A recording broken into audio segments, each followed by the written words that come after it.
Students, हमने अपने पिछले लेक्चर में प्रोडक्शन पॉसिबिलिटी कर्व और उसकी अजम्पशंस की थी। अब हम अपने इस लेक्चर में प्रॉपर्टीज़ और आपके जो भी प्रोडक्शन पॉसिबिलिटी कर्व से जो भी सेंट्रल प्रॉब्लम्स थी उनको सॉल्व करेंगे कि आपकी पीपीसी कर्व आपकी सेंट्रल प्रॉब्लम को कैसे सॉल्व करती है। तो आपकी फर्स्ट प्रॉपर्टी होती है, आपने पीपीसी कर्व देखी थी, कैसे थी आपकी पीपीसी कर्व? ऐसे थी। ये आपका गुड्स x था, सामान x था, और ये आपका गुड्स था y, ये सामान y था। अब यहाँ पे आप सपोज़ करो 2, 4, 6, 8, और यहाँ पे 2, 4, 6, 8 और 10। जब आप क्या करोगे, अब इसमें अपनी प्रॉपर्टीज़ को बताओगे। इस डायग्राम्स के अंदर ही बताती हूँ प्रॉपर्टी। फर्स्ट प्रॉपर्टी क्या है कि आपकी प्रोडक्शन पॉसिबिलिटी कर्व का जो ढलान है वो नीचे की तरफ होता है। मतलब ढलान नीचे की तरफ होता है। नीचे की तरफ क्यों होता है? क्योंकि इसमें हम दोनों में एक ही टेक्नोलॉजी यूज़ नहीं कर सकते, इकट्ठे एक जैसे साधन ही यूज़ नहीं कर सकते, क्योंकि हमारे पास जो साधन होते हैं वो एक लिमिट में होते हैं, सीमित होते हैं। और अगर हम इस पे इतने साधन यूज़ कर रहे हैं तो वाई क्या होगा? ज़ीरो प्रोडक्शन करेगा। अगर हम वाई गुड्स और एक्स गुड्स का 10 यूनिट का प्रोडक्शन कर रहे हैं तो वाई गुड्स 0 प्रोड्यूस होगा। अगर हम 6 यूनिट का प्रोडक्शन कर रहे हैं तो एक्स 4 प्रोड्यूस होगा। अगर हम 8 यूनिट का प्रोडक्शन कर रहे हैं तो हमारे पास जो वाई गुड्स होगा वो हमारे पास 3 यूनिट का प्रोडक्शन होगा। तो ये है हमारे डिफरेंट गुड्स की कंडीशंस। इसमें पूर्ण रोजगार की स्थिति में एक साथ दोनों को नहीं बढ़ाया जा सकता। मतलब अगर एक थोड़ा बढ़ेगा तो दूसरा घटेगा, और अगर एक घटेगा तो दूसरा बढ़ेगा। ऐसे करना होता है हमें। ये तो थी हमारी फर्स्ट। दूसरी आती है हमारे पास कि प्रोडक्शन पॉसिबिलिटी कर्व जो है, जब हमारे इसके तरफ है ना, मतलब एक बंद रीजन है, एक बंद एरिया है, इसकी तरफ आपके ओरिजिन की तरफ एग्जिस्ट कर रही है ये, तो इसका मतलब क्या है? ये आपके मूल बिंदु के नतोदर है। इसकी शेप कैसी है? Concave to the point of origin. English में इसको बोलेंगे concave to the point of origin. Hindi में इसको लिखेंगे मूल बिंदु के नतोदर। मूल बिंदु के नतोदर। ये मूल बिंदु के नतोदर क्यों है? मूल बिंदु के नतोदर ये इसलिए है क्योंकि अगर हमें अपनी 1 यूनिट का भी इसमें प्रोडक्शन इंक्रीज़ करेंगे तो हमें दूसरे गुड्स में उतना ही प्रोडक्शन क्या करना पड़ेगा? डिक्रीज़ करना पड़ेगा, क्योंकि हमारे पास साधन सीमित हैं। अगर हम एक सामान से हटाकर दूसरे सामान पर अपने साधन लगाएंगे तो वहाँ पे तो साधन कम रहेंगे ना, जिसकी वजह से हमारा प्रोडक्शन क्या हो जाएगा? कम हो जाएगा। तो ये 2 थी हमारी प्रॉपर्टीज़, प्रोडक्शन पॉसिबिलिटी कर्व या फिर पीपीसी कर्व की प्रॉपर्टीज़। अगला टॉपिक है हमारा प्रोडक्शन पॉसिबिलिटी कर्व केंद्रीय समस्याओं को कैसे दर्शाता है? उत्पादन संभावना वक्र,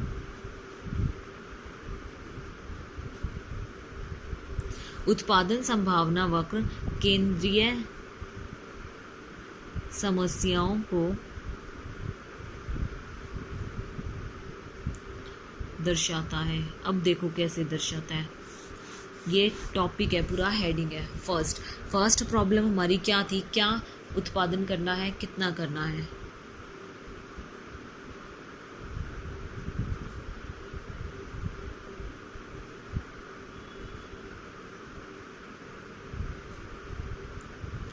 क्या उत्पादन करना है और कितना करना है, ये हम डिस्कस करते हैं अपने फर्स्ट में। इसमें हमारा क्या होता है कि हम कौन से गुड्स का प्रोडक्शन करेंगे। अगर हम एक गुड्स का प्रोडक्शन, जैसे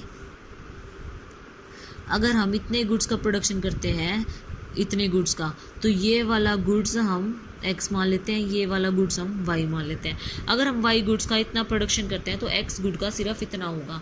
अगर हम y गुड का इतना प्रोडक्शन करेंगे तो x गुड्स का इतना होगा। तो मतलब क्या है? अगर हम एक दूसरे को घटाते और बढ़ाते जाएंगे तो ही हमारा क्या हो सकेगा? पीपीसी कर्व बन सकेगा। क्योंकि अगर एक जगह से प्रोडक्शन के फैक्टर हटते हैं तो वो दूसरी जगह लगते हैं, जिसकी वजह से प्रोडक्शन कम और ज़्यादा होता है। तो ये हमारा पॉइंट मान लो A, ये B, ये C और ये D पॉइंट हमारा। ये हमारी क्या है? पूरी ये वाली लाइन जो है इसको हम क्या बोलते हैं? Production possibility curve. हिंदी में क्या बोलेंगे? उत्पादन संभावना वक्र। अब दूसरी प्रॉब्लम आती है हमारी हाउ टू प्रोड्यूस। कैसे उत्पादन करना है? कैसे उत्पादन करना है। अब वो हम कैसे देखेंगे कि हमें लेबर इंटेंसिव टेक्निक से प्रोडक्शन करना है या फिर हमें कैपिटल इंटेंसिव टेक्निक से प्रोडक्शन करना है। लेबर इंटेंसिव टेक्निक क्या होती है, जिसमें हमारे मजदूर होते हैं, और कैपिटल इंटेंसिव टेक्निक कौन सी होती है, जिसमें हमारी मशीनें लगी हुई होती है, हम मशीनों के द्वारा काम करते हैं। अगर हम अकुशल तकनीक का प्रयोग करेंगे तो हमारे पास क्या हो जाएगा, हमारा प्रोडक्शन कम हो जाएगा। और अगर हम कुशल तकनीक से प्रोडक्शन करेंगे तो हमारा प्रोडक्शन क्या रहेगा, ऑप्टिमम रहेगा। अगर हम अच्छी और कुशल टेक्निक से प्रोडक्शन करेंगे तो हमारे सारा का सारा प्रोडक्शन यहाँ ऐसे आएगा। अगर हम अच्छी और कुशल टेक्निक से प्रोडक्शन नहीं करेंगे तो हमारा कहीं भी यहाँ एग्जिस्ट हो सकता है, यहाँ एग्जिस्ट हो सकता है, हमारा प्रोडक्शन कहीं भी दिखा देगा। क्यों? क्योंकि हमारे साधन तो पूरे लग ही नहीं रहे हैं, अच्छे से यूज़ हो ही नहीं रहे हैं। टेक्निक जब अच्छे से यूज़ नहीं होगी तो हमारा प्रोडक्शन क्या होगा, कमी होगा। जैसे कि ये जो है, ये क्या है, हमारा प्रोडक्शन कम हो रहा है, और यहाँ जो है ये क्या हो रहा है, प्रोडक्शन ऑप्टिमम हो रहा है। सॉरी। तो ये थी हमारी कि कौन सी कैसी टेक्निक हमें यूज़ करनी चाहिए। कुशल अच्छी टेक्निक हम यूज़ करेंगे तो हमारे ABC पॉइंट आएंगे, और अगर हम अच्छी कुशल टेक्निक यूज़ नहीं करेंगे तो हमारे D और E पॉइंट आएंगे प्रोडक्शन के। फिर अगली आपकी समस्या थी हमारे पास हाउ टू प्रोड्यूस के बाद कि आपको कैसे और किसके लिए प्रोडक्शन करना है। किसके लिए प्रोडक्शन करने के लिए सबसे पहले आपको चाहिए जो भी हमारे पास रिसोर्सेज हैं उनका हम ठीक से यूज़ करें। अगर हमारे पास जितने भी हमारे रिसोर्सेज हैं, थर्ड पॉइंट आता है साधनों का सही उपयोग, साधनों का पूर्ण उपयोग, कि हमारे पास जितने भी साधन हैं उसका अच्छे से अच्छी तरीके से यूज़ हो। अगर हमारे पास अच्छे साधनों का अच्छे से यूज़ होगा तो हमारी कहाँ पे आएंगी, फुलर यूटिलाइजेशन हो जाएगा। अगर फुलर यूटिलाइजेशन होगा मतलब जितना है हमारे पास प्रोडक्शन के फैक्टर हैं उन सब का यूज़ हो जाएगा तो हमारे पास प्रोडक्शन भी ज़्यादा आएगा। और अगर हमारे पास प्रोडक्शन का जो भी फैक्टर्स हैं उनका हम ठीक से यूज़ नहीं करेंगे, सारा ज़्यादा से ज़्यादा यूज़ नहीं करेंगे तो हमारा प्रोडक्शन क्या होगा, कम होगा। अंडर यूटिलाइजेशन, यहाँ पे अंडर यूटिलाइजेशन आ जाएगा। फिर साधनों का, साधन अच्छे से पूरी तरीके से यूज़ ही नहीं हो रहे, अंडर यूटिलाइजेशन ऑफ रिसोर्सेज हो रहा है। ठीक है, तो साधनों का पूर्ण उपयोग करना चाहिए हम। फोर्थ आता है हमारे पास ग्रोथ ऑफ रिसोर्सेज,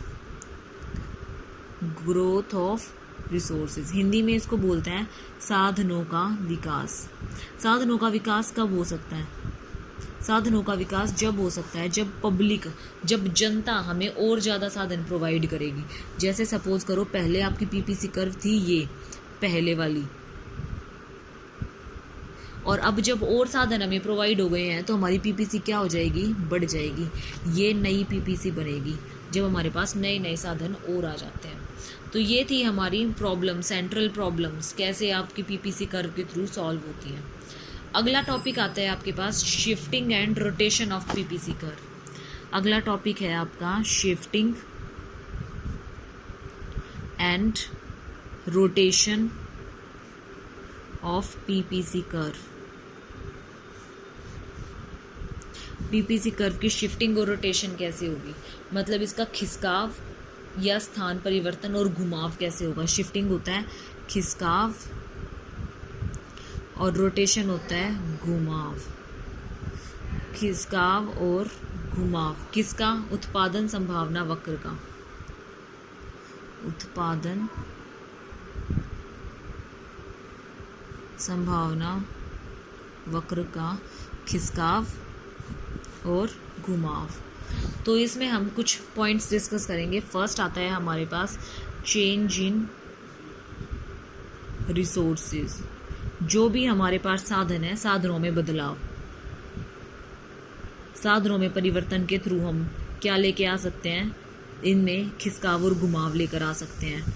दूसरा हमारे पास पॉइंट क्या है, अगर हम टेक्निक में चेंज कर दें, चेंजेस इन टेक्निक, अगर हम टेक्निक में चेंज कर दें, तकनीक में परिवर्तन करके भी क्या लेकर आ सकते हैं अपने इसमें प्रोडक्शन में पॉसिबिलिटी कर्व में, वक्र में घुमाव और खिसकाव लेकर आ सकते हैं। अब फर्स्ट देखो अपना चेंज इन रिसोर्सेज।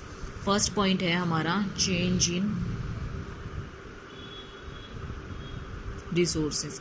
अगर हमारे रिसोर्सेज बढ़ते हैं, इंक्रीज होते हैं, फर्स्ट आता है आपके पास इसके अंदर इंक्रीज इन रिसोर्सेज,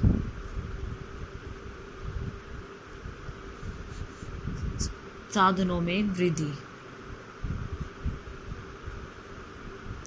अगर हमारे रिसोर्स बढ़ते हैं तो क्या होगी, पहले हमारी पीपीसी कर्व थी ये ए और बी, पहले वाली थी ये जो हमें दे रखे थे उनके द्वारा, पहली वक्र दिए हुए रिसोर्सेज के द्वारा। अब अगर हमारे रिसोर्सेज बढ़ जाते हैं तो हमारी पीपीसी कर्व क्या हो जाएगी, शिफ्ट हो जाएगी, ए और बी। ये हमारी कौन सी है, जब हमारे कौन से इंक्रीज हो रहे हैं, जब साधन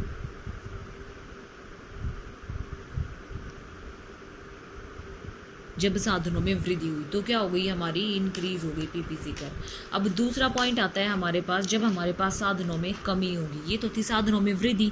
दूसरा आता है साधनों में कमी। जब साधनों में कमी होगी तो कैसे रोटेशन शिफ्ट होगी, फर्स्ट आपकी पहले पीपीसी कर्व थी ये पहले वाली, पहली वक्र, और जब साधन कम हो गए तो क्या बनेगी, वो कम हो गए तो अंदर की साइड बनेगी ना।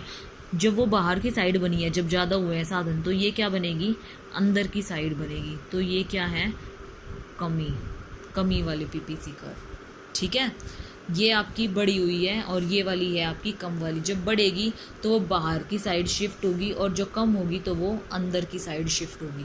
क्या शिफ्ट होगी, आपकी प्रोडक्शन पॉसिबिलिटी कर्व। ये तो था आपके जब फैक्टर्स में चेंज आएगा, जब आपके फैक्टर्स में वृद्धि या कमी आएगी। अगला पॉइंट आएगा आपकी तकनीकों में वृद्धि या कमी। तकनीकों में वृद्धि और कमी कैसे आएगी आपकी, वो देखो। जब हम इसमें जो है वो रोटेशन होगी, इसमें शिफ्टिंग नहीं होगी। ये तो था हमारा first point, changes in resources. अगला पॉइंट आता है आपके पास चेंजेस इन टेक्निक। टेक्निक में चेंजेस कैसे आएंगे, टेक्निक में भी दो तरह के चेंजेस आएंगे। जब हमारी कुशल टेक्निक का यूज़ होगा, जब हमारे उत्पादन X के लिए, जब वस्तु X के लिए कुशल तकनीक यूज होगी, कुशल तकनीक यूज होगी तो पहले हमारी पीपीसी कर्व बन रही थी ये, अब ये थी हमारे गुड्स X और ये थे हमारे गुड्स Y। जब हमारी और कुशल तकनीक यूज हुई तो क्या हो जाएगी, ये तो थी पहले वाली टेक्नोलॉजी। अब जब हमारी कुशल और हम अच्छी टेक्निक यूज़ करेंगे तो ये वाले गुड्स तो ऐसे कैसे रहेंगे, क्योंकि हम वाई में चेंज ही नहीं कर रहे। इन्होंने बात किसकी की है, एक्स गुड्स की है, तो एक्स गुड्स में चेंज हो जाएंगे इस टाइप से। और बी ये बाहर की तरफ शिफ्ट हो जाएगी, कुशल तकनीक हम जब यूज़ करेंगे एक्स के लिए। और जब हम वाई के लिए कुशल तकनीक यूज़ करेंगे, ये तो थी एक्स के लिए, जब वस्तु वाई के लिए कुशल तकनीक यूज़ होगी तो क्या होगा,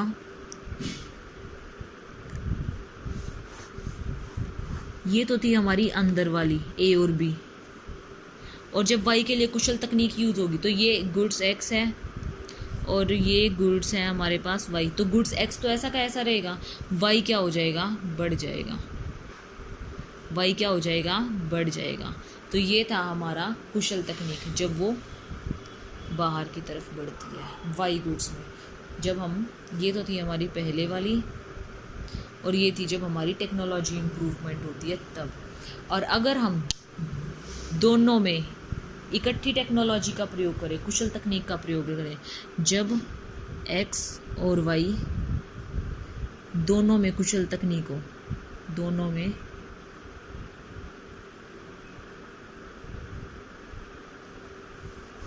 कुशल तकनीक हो तो क्या होगा, पहले आपकी ऐसी थी ए और बी, अब दोनों में आपकी शिफ्ट हो जाएगी ए और बी, दोनों का आपका प्रोडक्शन क्या होगा, इंक्रीज़ होगा। तो ये थे हमारे सारे के सारे शिफ्टिंग और रोटेशन। पहले हमने पढ़ी शिफ्टिंग फैक्टर्स के केस में कि जब हमारे फैक्टर्स ज़्यादा लगेंगे तो बाहर की तरफ शिफ्ट होगा, और जब हमारे फैक्टर कम लगेंगे तो अंदर की तरफ शिफ्ट होगा।